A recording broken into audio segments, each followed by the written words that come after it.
1940년 일제치하에서 교육을 통한 독립을 꿈꾸던 순수 한국인의 자본으로 설립한 한신대학교가 2020년 개교 80주년을 맞이하였습니다. 내가 누구인지, 나의 뿌리를 아는 것, 이야말로 역사를 접하는 우리 후손의 기본 자세입니다. 그 출발을 위해 우리 대학은 1980년 종합대학의 시작부터 국어국문학과와 한국사학과를 설립하여 우리만의 정체성을 잊지 않고자 부단히 노력하였습니다. 그 일환으로 한신대학교 박물관이 개최하는 37번째 탁본 전시회를 이어가고 있다는 것은 한신의 자부심일 뿐만 아니라 그 무엇보다도 경기도와 오산시 그리고 지역사회의 긍지를 높이는 장이 되고 있습니다. 실력보다 중요한 것은 태도라는 말이 있습니다. 글씨에는 그 사람의 삶과 얼이 묻어나오게 되어 있습니다. 글자를 문자로 보는 것이 아니라 그 속에 담긴 얼과 정신을 읽을 수 있기를 소망합니다. 비대면 시기이지만 여러분의 노력으로 조선 후기 명필인 창녕 조씨 가문의 서예를 볼 수 있게 된 것을 기쁘게 생각합니다. 부디 이번 전람회가 우리 역사와 문화 발전의 디딤돌이 되기를 소망합니다. 끝으로 이번 전시회를 지원해 주신 경기도와 오산시에 감사드립니다. 묵묵히 이끌어 주신 정혜덕 관장님과 박물관 관계자들에게 깊은 감사의 마음을 전합니다.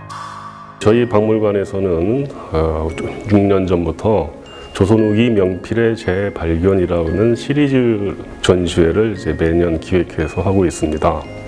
올해는 그 창녕 조씨 가문의 서예라는 제목으로 전람회를 개최하고 있는데요. 이 창녕 조씨는 조선 시대를 대표하는 명필 가문이었는데 그동안 조명이 제대로 이루어지지 않아서 이번에 저희 박물관에서 소개하고자 했습니다. 특히 왕이지체에 대한 관심을 시작으로 해서 조윤영에 이르는 송화체에 이르기까지 이 가문이 조선 후기 서예 발전에 끼친 영향은 지대함에도 불구하고 여태까지 선생이었던 이광사나 그 후배였던 추사 김정희의 연결고리가 밝혀지지 않았는데 이번 전시회를 통해서 빠진 이가 다시 맞춰지는 그런 계기가 될 것이라고 저희는 이제 생각하고 있습니다. 창녕 조씨 가문의 서예라는 주제로 진행되는 제37회 탁본전람회에서 온라인 전시로 여러분들께 소개시켜드릴 작품은 창녕 조씨 가문의 작품이 16개, 그리고 참고작품으로 선정한 2작품으로 총 18작품으로 구성되어 있습니다. 이를 통해 창녕 조씨 가문이 얼마나 뛰어난 명필을 배출하였으며 그들이 조선 후기 서예사에 어떠한 의의를 지녔는지 가늠해 볼 수 있습니다. 그러면 작품 설명을 시작하겠습니다.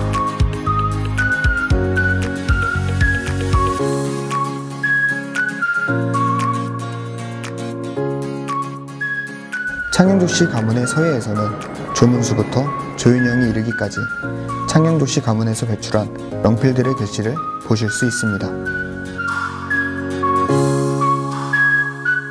먼저 첫 번째 작품은 조경인 묘표입니다.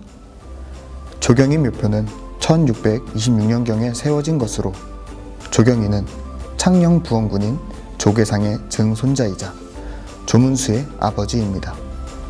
부친인 조대건을 임진왜란으로 잃게 되자 여주로 낙향하였습니다. 이후 자손들이 여주에도 터전을 마련하게 되었습니다. 묘표의 비문은 아들인 조문수가 썼습니다. 다음 작품은 1688년에 세워진 조신충 묘표입니다. 조신충은 조익청의 아들이며 당시 뛰어난 명사인 이숭인과 이색, 하륜등과 널리 교류한 인물로 우왕과 창왕이 폐위되고 고려가 망하자 영천으로 낙향하였습니다. 이후 천거를 받았지만 사양하였고 이는 고려 공신 가문으로 조선에 출사하지 않고 불사이군의 자세를 보인 것이라 할 수 있습니다. 비문을 지은 조전주는 구대손으로 정명공주와 영환이, 홍주원의 사위입니다. 전서에 조예가 깊었으며 특히 대전에 뛰어났습니다. 비문을 쓴 조화기는 조전주의 둘째 아들로 증조부인 조문수 이래로 계승된 서법과 외조 부모인 영환이 정명공주의 서법의 영향을 받아 서체가 청환하다는 평을 받은 인물입니다. 다음 작품은 1688년에 세워진 조상치 묘갈입니다. 조상치는 조신충의 넷째 아들로 세종, 문종, 단종 3대를 섬기면서 성산문, 박팽년 등과 교유하였습니다. 단종 재위 시절 집현전 부지하게 발탁되었으나 이후 세조가 왕위를 찬탈하고 예조 참의로 임명하자 사직하고 낙향하여 후학을 양성하였습니다. 비문을 지은 이명은 경전과 제자백가에 글에 밝았으며 문장에도 뛰어난 인물입니다. 첫 번째 부인이 조상치의 후손인 조건주의 딸이었으며 처숙인 조전주의 부탁으로 비문을 짓게 되었습니다. 비문은 10대 손인 조화기가 단아하고 단정한 글씨로 정성스럽게 썼습니다. 그 다음 작품은 1734년에 세워진 조문수 묘표입니다. 조문수는 조경인의 아들이며 글씨에 조예가 깊어 병자호란 이후 종묘 신주의 계제를 담당하였으며 다양한 작품을 남겼습니다. 특히 해서에 뛰어났으며 우리나라 명필의 글씨를 연구, 모사하기도 하였으며 창녕주씨 가문의 서법에 많은 영향을 미쳤습니다. 비문을 쓴 조명교는 조화기의 아들로 글씨에 뛰어난 평가를 받았으며 국장과 예장이 있을 때 서사관으로 활약한 인물입니다.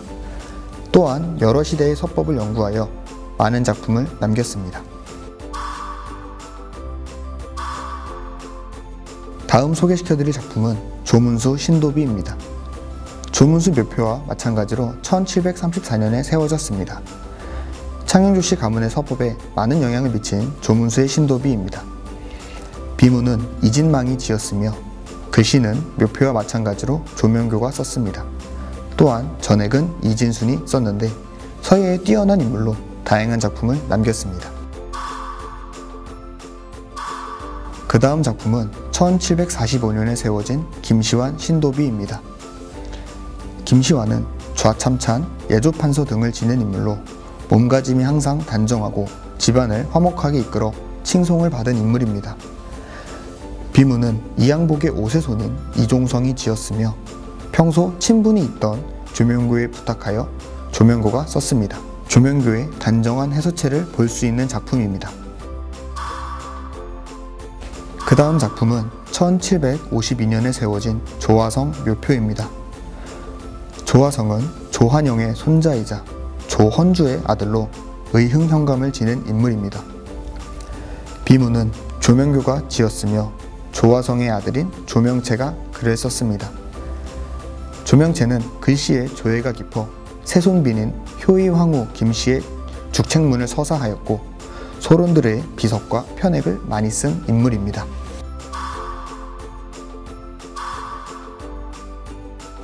다음 작품은 조익청 묘표입니다. 조익청은 창녕부원군 조계상의 5대조로 고려 충수광이 폭정을 일삼자 이를 고발하는 상소를 올리기도 하였으며 원에 머물 당시 공민왕을 보필한 공으로 연조 수종 공신 1등에 오른 인물입니다. 또한 조익청이 보인 충신의 모습은 후손들의 처신과 교육 관계에 큰 영향을 주었습니다. 비문은 조명채가 지었으며 조명채의 칠촌 조카인 조윤적이 글을 지었습니다. 비문의 특징으로는 글씨에 필액이 단정하고 꾸밈이 없습니다. 다음 작품은 1756년에 세워진 박동영 묘갈입니다. 박동영은 군기시 판관 등을 역임한 인물로 1728년 이인좌에 난 당시 박필연을 토벌하는 데 큰 공을 세워 분무공신 3등에 책봉된 인물입니다.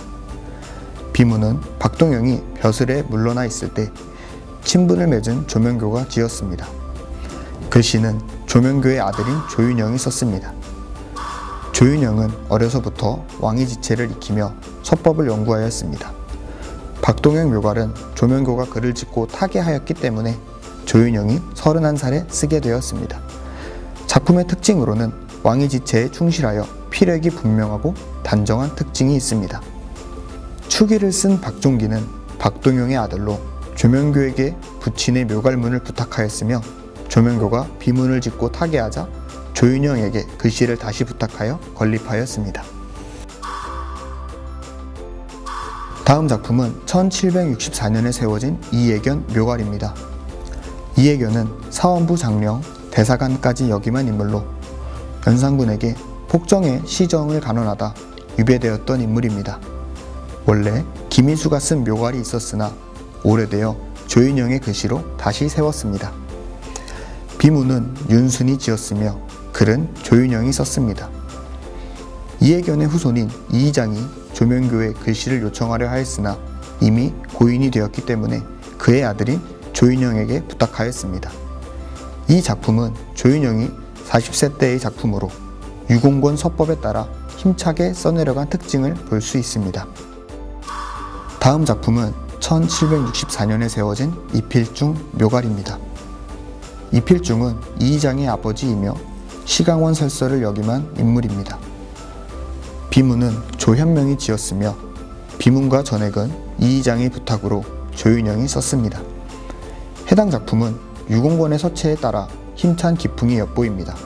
특히 조윤영의 전설을 감상할 수 있는 귀한 작품입니다.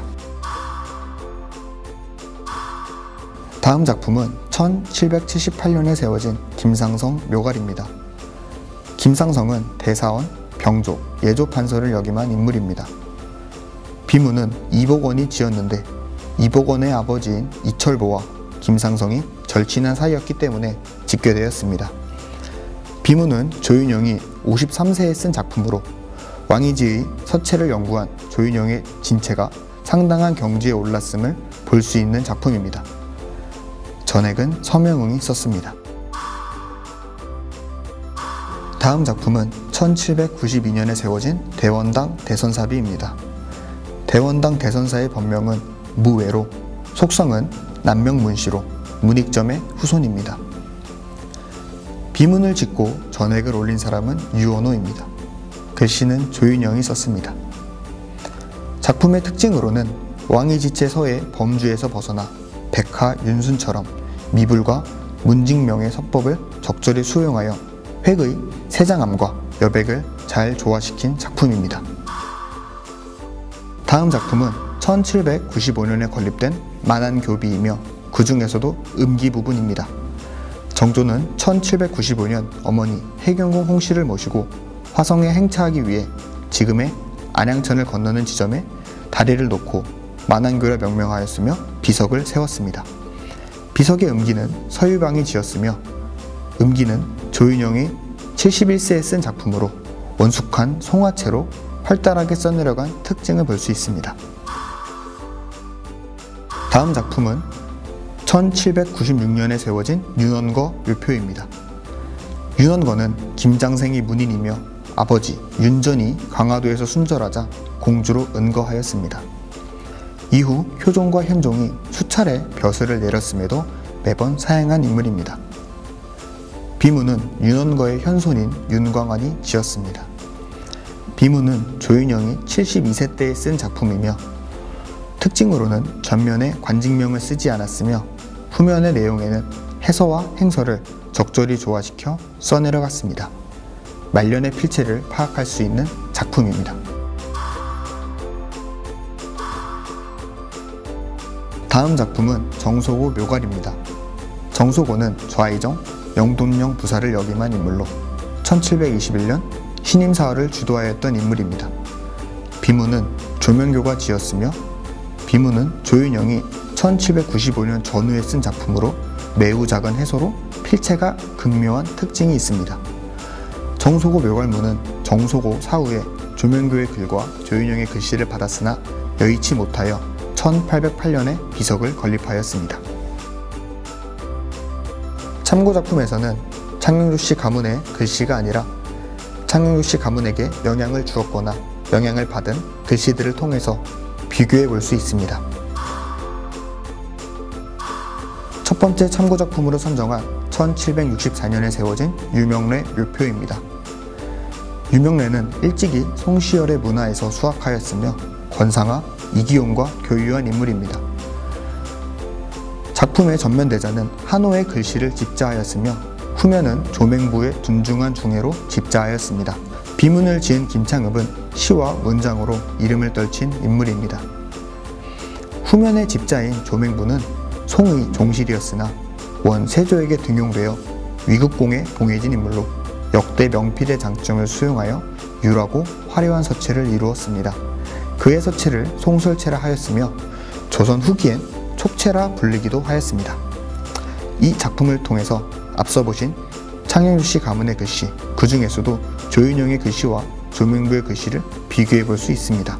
마지막 작품이자 두 번째 참고 작품은 1781년에 세워진 검암 기적비입니다.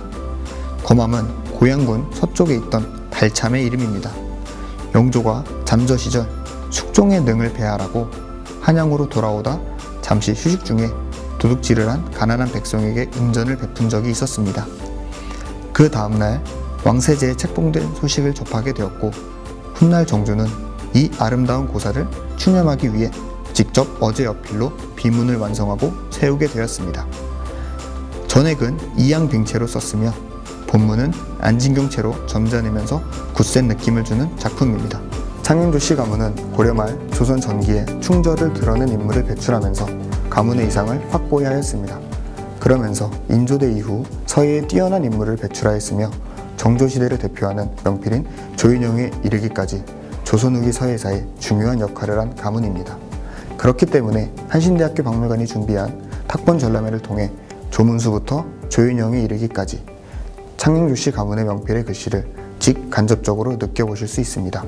비록 올해는 코로나19로 인하여 온라인 전시로 진행되지만 탁본 전람회는 올해로 벌써 37회를 맞이하였습니다. 현재 테이블에 있는 도록들은 역대 도록이며 이 도록은 올해 전람회의 도록입니다. 한신대학교 박물관이 주관하는 탁본 전람회에 많은 관심 부탁드립니다. 이상으로 한신대학교 박물관에서 준비한 제37회 탁본 전람회 창녕조씨 가문의 서예의 작품 해설을 마치겠습니다.